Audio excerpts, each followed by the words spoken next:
Welcome back to the woods with Firefox, and today we'll be arrow making.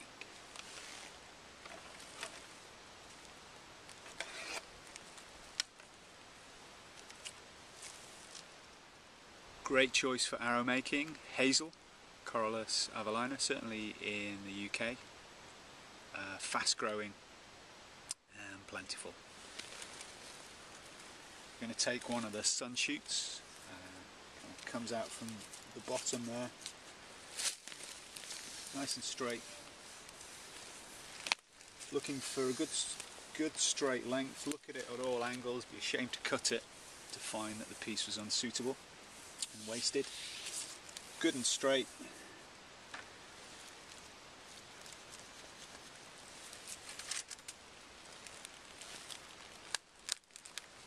So we've got our length of hazel.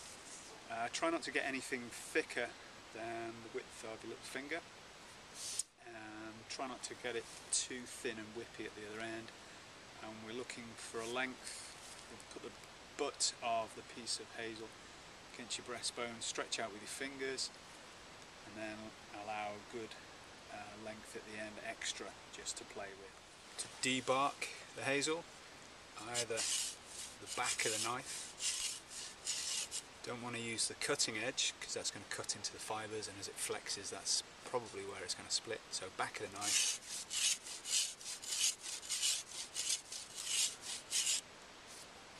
Or, really nice tool for the job is the gooseneck cabinet scraper. So contrary to what you might think, we're going to put the point at the base of the hazel, the thick end, and the fletchings are going to go at the thin end.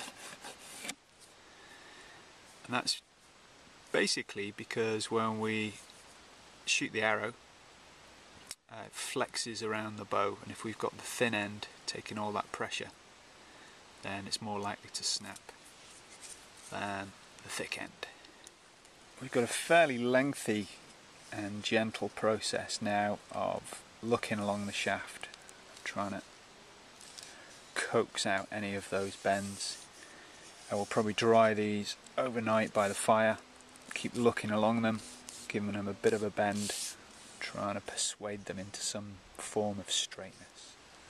Going to do an arrow notch now. So what I've done, I've made a little notch there down one side of the shaft, and correspondingly one opposite just so. And at 90 degrees to that, I'm going to cut into the fibres of the shaft fairly straight down. Then I'm going to twist. Hopefully the join goes down to meet the edge of the notch there. Same on the other side.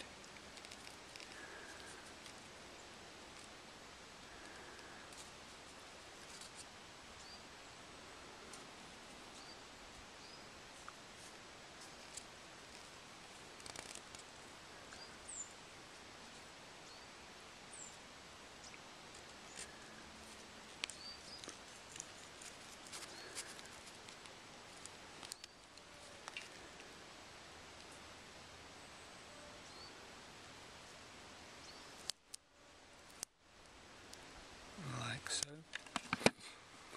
and then I'll wiggle it about a little bit.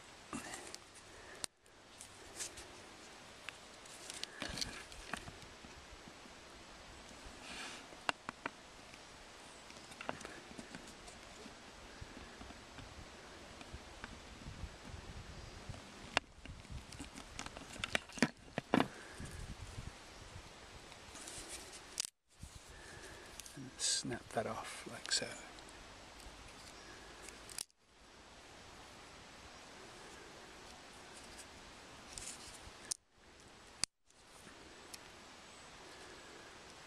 There we go.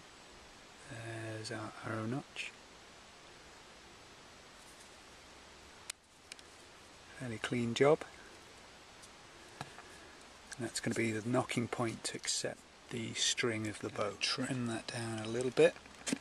Handy tool here for cleaning up the knock is just a nail file. the emery board nail file. For the feathers on the arrow shaft, or the fletchings, I'm going to use the feathers of the Canada goose. Because it's a water bird, it's got a lovely oil line on there, and that makes for a really durable, flexible fletching. You can see the oil line just there. So these are feathers from the same wing, and in this case they're all from the left wing, and the leading edge of the feather has been stripped off. The barbs have been stripped off. So essentially we've got 3 matching feathers, in this case from the left wing of the Canada goose.